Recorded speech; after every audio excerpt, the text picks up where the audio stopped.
시청자 여러분 안녕하십니까? 아이를 어린이집이나 유치원에 보내야 하는 부모님들의 심정은 지금 어떨까요?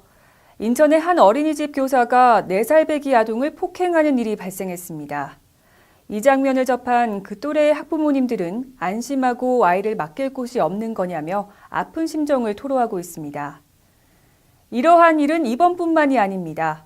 형식적인 대책과 관리, 솜방망이 처벌이 화를 키우고 있는데요. 어린이집 CCTV 설치 의무화보다 보육교사의 자질을 철저하게 검증하는 것이 더욱 앞서야 할 때인 것 같습니다. 1월 셋째 주 채널 경남 종합 소식 잠시 후 뵙겠습니다. 농협 안심 벌꿀. 소매부터 보관, 유통까지 농협의 이름으로. 농협의 대표 브랜드 안심의 이름으로. 처음부터 끝까지 농협이 책임집니다. 농협 안심 벌꿀.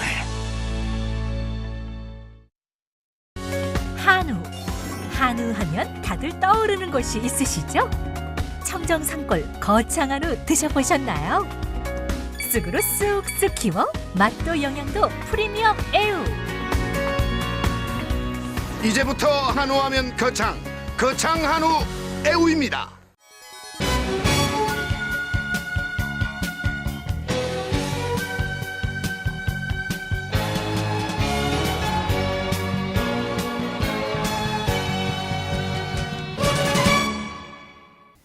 김덕선 전 경남지체장애인협회 거창군 지회장이 1월 14일 제9기 경남지체장애인협회장으로 취임했습니다. 경남지체장애인협회 제8기 이상식 회장, 제9기 김덕선 회장의 이 취임식이 1월 14일 창원 시립곰돌이 국민체육센터 실내체육관에서 도내 기관장, 사회복지 관계자, 회원 등이 참석한 가운데 열렸습니다. 이날 행사는 축하 식전 공연을 시작으로 기수단 입장, 개회 선언, 공로패 수여, 협회기 이양, 취임사, 축하 케이크 절단의 순으로 진행됐습니다. 이 취임식은 3년간 경남 장애인의 인권 향상과 복지 증진에 기여한 이상식 전 회장의 노고를 치하하고 김덕선 신임 회장의 취임을 축하하는 자리가 됐습니다. 한편 김덕선 신임 회장은 취임사에서 경남 장애인들의 파수꾼이 돼야 한다는 사명감을 가슴 깊숙이 새기며 새로운 각오로 장애인의 권리 증진과 자립 도모를 통한 경남 장애인의 삶의 질 향상을 위해 노력하는 협회장이 되겠다는 포부를 밝혔습니다. 방학이면 장애 아동들을 위한 희망이 자라는 열린 학교가 운영됩니다. 이 기간 중에 아이들을 위해 3년째 사랑의 점심을 나누는 분이 있어 훈훈함을 더하고 있습니다. 거창군 장애 아동들을 위한 주위의 관심과 격려가 아이들에게 큰 힘이 돼주고 있습니다. 1월 16일에는 거창군 거창읍 상림리에 소재하고 있는 참숯구이 벽돌집에서 장애 아동들을 초대해 점심 식사를 대접했습니다. 강범석 벽돌집 대표는 3년째 해마다 변함없는 애정을 보여주고 있어 따스함을 더하고 있습니다. 식당을 한 지 한 3년 정도 됐는데 식당 하면서 걔네들 생각이 나서 이제 방학 때마다 그렇게 할 때 제가 식사라도 한 끼 대접해야 되겠다는 그런 생각에서 그렇게 시작했습니다. 한편 사단법인 느티나무 거창군 장애인 부모회가 장애 아동들의 사회생활 적응력과 자립자활 능력을 위해 방학 동안 진행하는 제19회 희망이 자라는 열린 학교는 오는 1월 23일 졸업식을 앞두고 있습니다. 이홍기 거창군수는 현장 지도 점검을 강화하기 위해 거창 목재 문화체험장, 거창군 보건소 공사 현장을 방문했습니다. 이홍기 거창군수는 1월 14일 위천면 수승대 일원에 공사 중인 거창 목재 문화체험장, 거창읍 송정리에 신축 중인 거창군 보건소 이전 신축 공사장 현장 지도 점검에 나섰습니다. 이날 이홍기 군수는 사무실 배치와 각층 평면 계획이 효율적으로 이루어졌는지, 시설 자재들이 설계된 내용에 맞게 사용되고 에너지 효율과 자연경관에 배치되지는 않았는지, 또한 건축, 전기, 기계, 조경 등 공정들이 안전하게 발주 시공돼 왔는지 등에 대해 확인했습니다. 특히 거창 목재 문화체험장은 가족 단위 관광객들이 많이 찾아올 것으로 예상돼 아이들의 안전사고에 대비해 공사 마무리에 최선을 다해줄 것을 당부했습니다. 한편 위천면 목재문화체험장은 52억 원이 투입되는 대형 사업으로 2016년 준공을 목표로 사업에 박차를 가하고 있고 보건소 이전 신축 사업은 82억 6,400만 원이 투입돼 올해 12월 준공할 계획입니다. 거창푸드종합센터는 관내 중소농, 고령농 농업인이 생산한 농산물을 마을 단위로 순회 수집해 판매까지 도와주고 있는데요. 이러한 추공 농산물 순회 수집이 1월 12일 남하면 월곡마을에서 시작됐습니다. 거창푸드종합센터는 1월 12일 남하면 월곡마을을 시작으로 6월까지 추공 농산물 순회 수집을 진행합니다.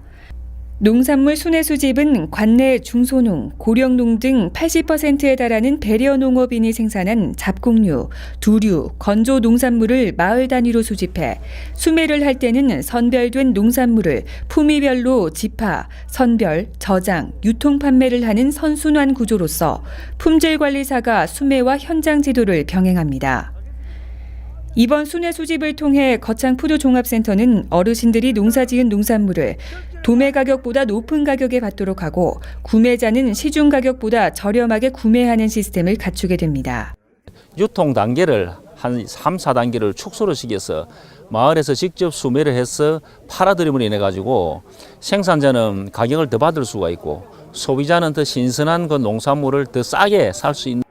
또한 거창군에서는 마을 단위 순회 수집, 지역 외식업체 배송, 직거래 장터, 쇼핑몰과 꾸러미 상품 등 배려 농정을 위한 거창푸드 종합센터 역량을 강화할 예정입니다. 이용기 거창군수는 현행 4, 5단계 농산물 유통 구조를 2단계로 축소해 더불어 사는 따뜻한 농정을 위한 순회 수집에 많은 농업인이 참여하기를 바라고 아울러 어려운 농업인의 소득 향상을 위한 정책에 지원을 아끼지 않겠다고 밝혔습니다. 한편 거창군에서는 농업인이 품위 이상 농산물을 생산하면 행정과 농협에서 판매하는 투트랙 유통 전략을 추진하고 있습니다. 2015 새해 농업인 실용교육이 1월 12일 시작돼 27일까지 각 읍면사무소 교육장에서 진행됩니다. 2015 새해 농업인 실용교육이 1월 12일 이재영 거창군 농업기술센터 소장, 박은규 농촌진흥청 기술교육과장, 주상, 웅양, 고재면 등 군민 150여 명이 참석한 가운데 주상면 회의실에서 진행됐습니다. 이날 새로 부임한 농업기술센터 이재영 소장은 지금까지의 경험을 바탕으로 농업기술 발전에 최선을 다하겠다고 각오를 말하고 어려운 경제 여건과 수입 농산물과의 경쟁 속에서 고품질 농산물을 생산해 품질 개선과 생산비를 절감하겠다며 농업인의 많은 협조를 당부했습니다. 또한 박은규 농촌진흥청 기술교육과장은 축산농가의 구제역이나 AI 등 전염병 발생에 주의해 줄 것을 강조했습니다. 이어 농업 전문 교육 강사의 농업인의 품목별 전문 교육에서는 고품질 관리 체계 구축과 품질 관리에 대해 교육을 진행했습니다. 이번 농업인 실용 교육은 1월 27일까지 이어질 예정입니다. 새해 들어 담뱃값이 오르면서 금연 계획 세우신 분들 많으시죠? 금연 결심과 함께 거창군 보건소 금연 클리닉 등록자가 눈에 띄게 증가하고 있습니다.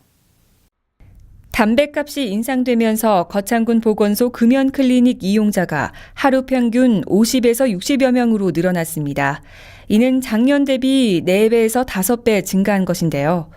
금연 클리닉 등록은 관내 거주하는 국민은 누구나 가능하며 금연 클리닉에서는 금연 상담사와 1:1 상담을 통해 금연에 대한 정보와 금연 요령 등을 제공받고 니코틴 의존도 검사와 일산화탄소 측정 결과에 따라 금연침, 금연 보조제 등을 처방받아 금연을 할 수 있도록 도움을 받을 수 있습니다.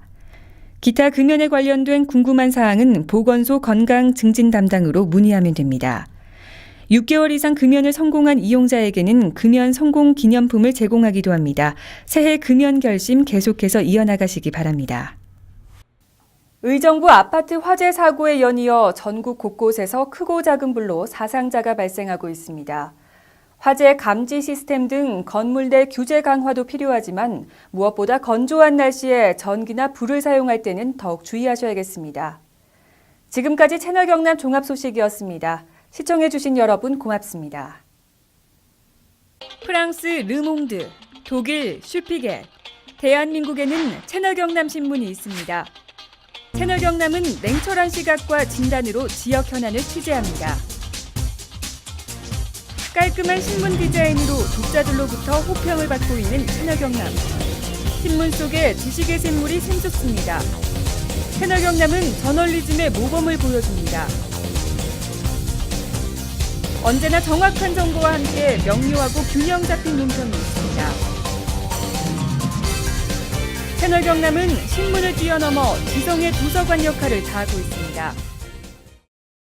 지역 현안, 문화, 지역 경제 분야를 정론으로 다루고 있는 채널 경남. 지금 바로 구독 신청하십시오.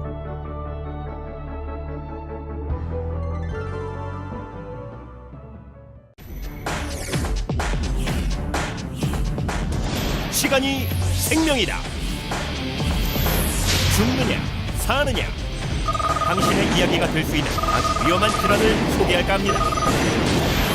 우리나라에서 전체 사망 10%, 연간 2만 5천여 명 사망.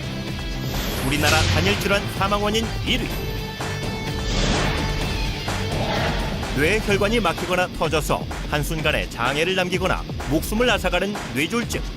별 대수롭지 않게 여겨 더욱 위험할 수 있다고 하는데, 그럼 뇌졸중 직접 경험해본 사례자를 통해 알아보시죠.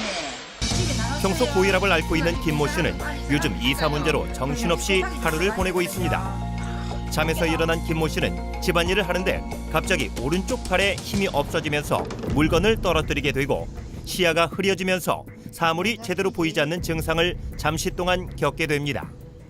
컨디션이 안 좋아서 그럴 수 있겠다 생각하여 대수롭지 않게 여기고 이삿짐을 싸는데, 다시 오른쪽 팔과 다리에 힘이 약해지고 말하기가 힘들어져서 뇌졸중을 의심하고 급히 119에 전화를 하여 구급차로 응급실에 도착하였고, 혈전 용해술과 뇌졸중 집중치료실에서 치료를 잘 받아 심각한 후유증 없이 퇴원하였습니다. 또한 다른 사례자를 보겠습니다. 영업사원 박모 씨는 요즘 밀려드는 업무 때문에 정신없이 바쁜 나날을 보내고 있습니다.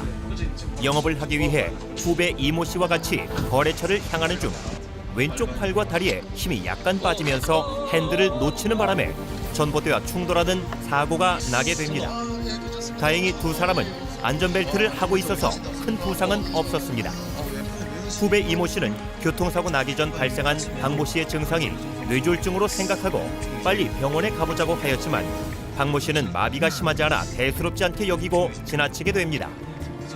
그날 저녁 남은 업무를 위해 늦게까지 일을 하던 박모 씨는 왼쪽 팔다리에 마비가 심해지면서 쓰러지게 되었고, 후배 이모 씨가 뒤늦게 박모 씨를 발견하고 119에 신고를 하여 응급실에 왔으나 반신골수라는 뇌졸중의 후유증을 겪게 되었습니다.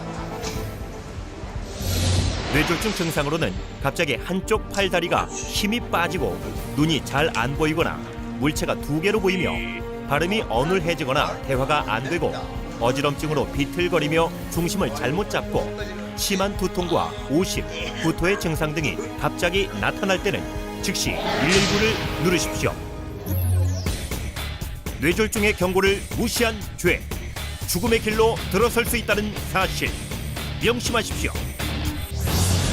죽느냐 사느냐, 그 선택은 당신에게 달려 있습니다. 시간이 생명이다.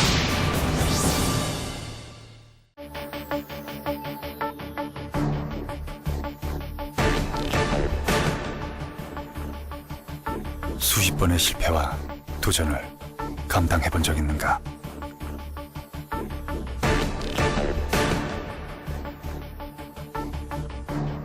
모두가 물러설 때 끝까지 맞서본 적 있는가?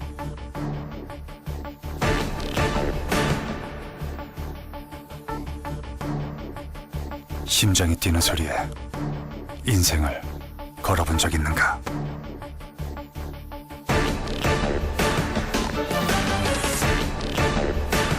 누군가는 열정이라 부르는 것, 우리가 레드라 부르는 것.